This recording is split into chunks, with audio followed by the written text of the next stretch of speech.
what we got to do is we say, do you want partial success? Partial success. And we want to say, do we want to have it yes, or do we want to have it no? Okay, and no is a perfectly fine answer. You can say no. You can totally say no. Okay, do you want to have it yes or no? If you are going to have it, are you going to require table adjudication? And then also, are you going to have some kind of mechanical adjudication?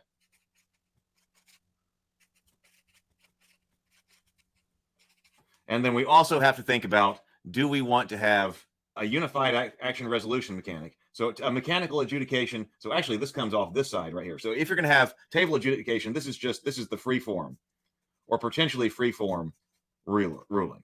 If you go mechanical adjudication, we either are going to have, do you want unified action resolution?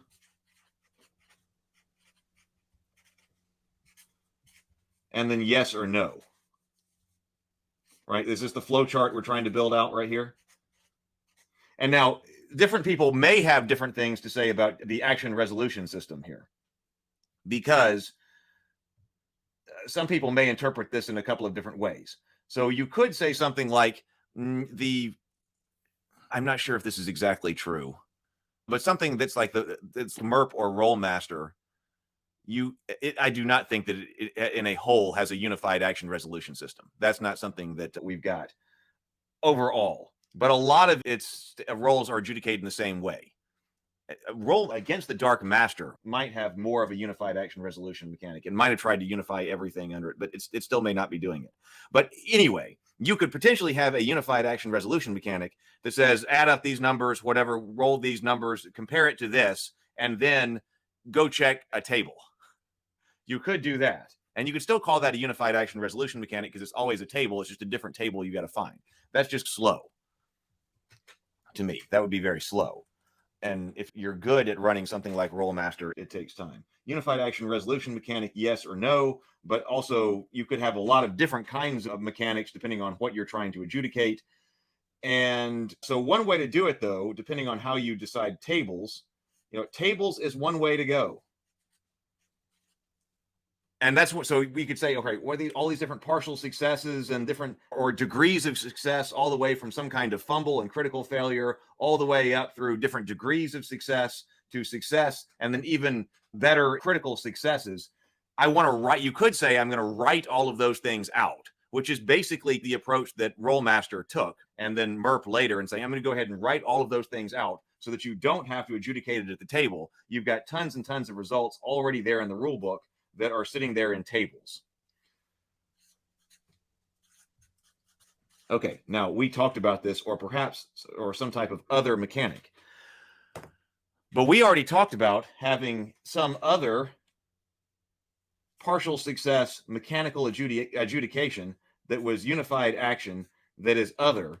Let me go to the comments. We already talked about that, though. And we've got some, we actually do have examples. So that's why I don't think they're incompatible. Mike says, I think some people enjoy the number crunching and debating rules more than gameplay. That's probably, I'm sure there are people. Yeah, no, I'm sure.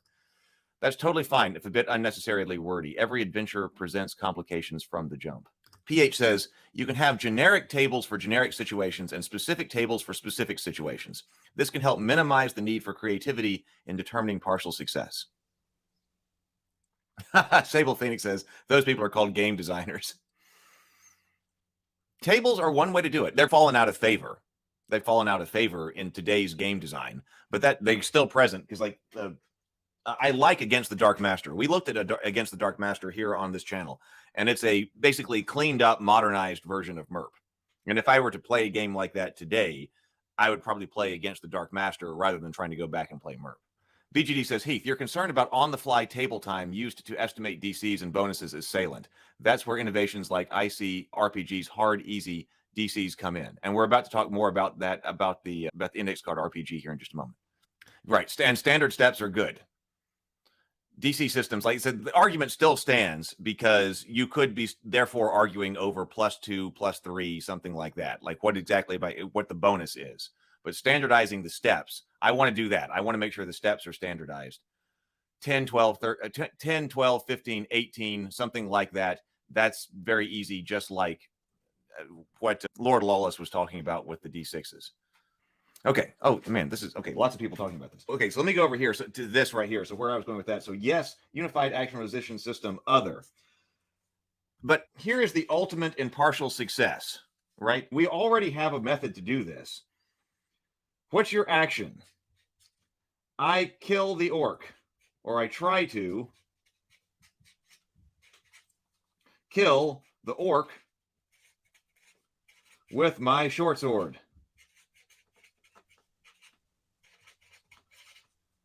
We adjudicate something like that all the time. I try to kill the orc with my short sword. And then what is the result more often than not when you try to kill that orc? The game master basically tells you, okay, you are partially successful. You tried to kill the orc, but you were partially successful. What in the world does that mean? How can you be partially successful at killing the orc? Because you might say an action, combat's just another type of action. We're talking about, especially if we're talking about a unified action mechanic. Sometimes the battle mechanics, the combat mechanics, are something that's different from just other kinds of action adjudication. But here, to me, when I'm thinking about this, I'm just saying, I've got this particular action. I'm trying to kill the orc with my short sword, and it's not binary. It's not that, okay, you either did it or you didn't. It's fine, or it's still up. We do want some type of gradation here to know, okay, you were partially successful at killing the orc, and so we come up with hit points. What does it mean, a mechanical adjudication of being partially successful at killing the orc? Let's hit points. Oh, the orc has 8 hit points. You inflicted 3 damage. You were partially successful. What does that mean mechanically? He's lost 3 hit points. Moving on to the next one. Maybe the other person can also partially kill the orc, and then together you can completely kill the orc. So before I knew about the index card RPG, I was saying in here when we were discussing game design that, well, why necessarily are combat and other actions different? Because you could say, I want to use my general action mechanic for adjudicating success to adjudicate combat and unify them in that way. Or you could say, why don't I take my combat action resolution system and put that into my general resolution system? Now, a lot of people apparently have the same ideas at about the same time, because then a week or two later, we found the index card RPG, and the index card RPG does basically exactly that. So the index card RPG basically gives everything. They have this philosophy of hearts, right? There are hearts in there, hearts for monsters and also for action difficulty. So if you've got to you have got to pick a lock in combat or whatever, the lock will have some type of number of hearts, basically hit points. So the index card RPG also had that idea and basically did that. The index card RPG uses hit points to adjudicate partial success mechanically in a unified way. So that's an example right there of a system that we have looked at that happens to do this. So that's why I don't think they're incompatible. That doesn't require looking up tables. It doesn't require writing a bunch of tables. Say, okay, let me come up with a whole bunch of different ways to describe being partially successful at picking this lock. You're partially successful at picking the lock, or you're partially successful at some kind of task, the same way you're partially successful at killing a monster. So what do we think about that? Moving hit points. I'm not sure that would be my solution, but this is, I think, a completely valid solution. Moving hit points, moving the action system, moving the combat hit point system, and generalizing it to all other actions. Because you could see, like in ages past, we could see how this could potentially be a problem. Because if you're just going for free-form adjudication, we don't really do free-form table adjudication. Even in something like the old school RPG or the basic or the rule cyclopedia that we were looking for, there were lots of rules to adjudicate different things. There was plenty of opportunity for the game master to adjudicate stuff at the table free form, but combat wasn't one of them. So if somebody says, okay, I killed the orc with my short sword, okay, you're partially successful. In a different world, we would be having a discussion that's, okay, you mean you're talking to me that the game master is going to have to come up with a description of wounds and effects of what exactly happens when a short sword, first of all, they got to be familiar with short swords, and they've got to be familiar with orcish anatomy, and they've got to be familiar with the kinds of wounds and what kind of effects they have on people. How can you expect somebody at the table to come up with on the fly what exactly it means to be partially successful at killing an orc with a short sword? We just went hit points. Because then in other worlds, you'd be like, okay, what if I'm partially successful at killing that orc with a mace?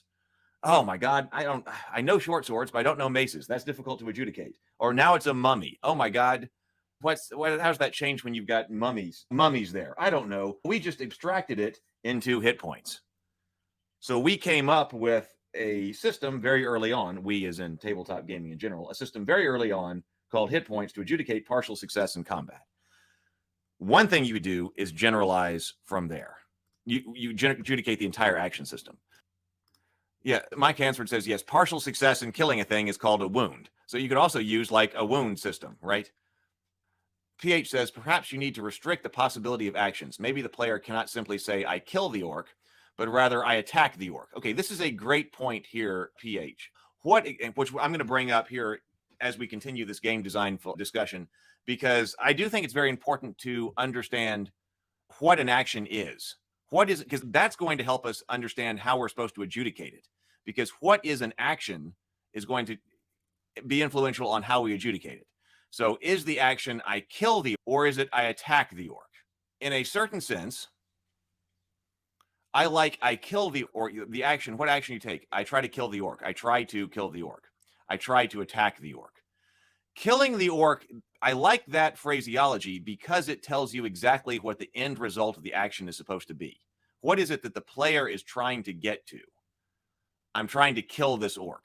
Because there could be a lot of reasons to attack the orc.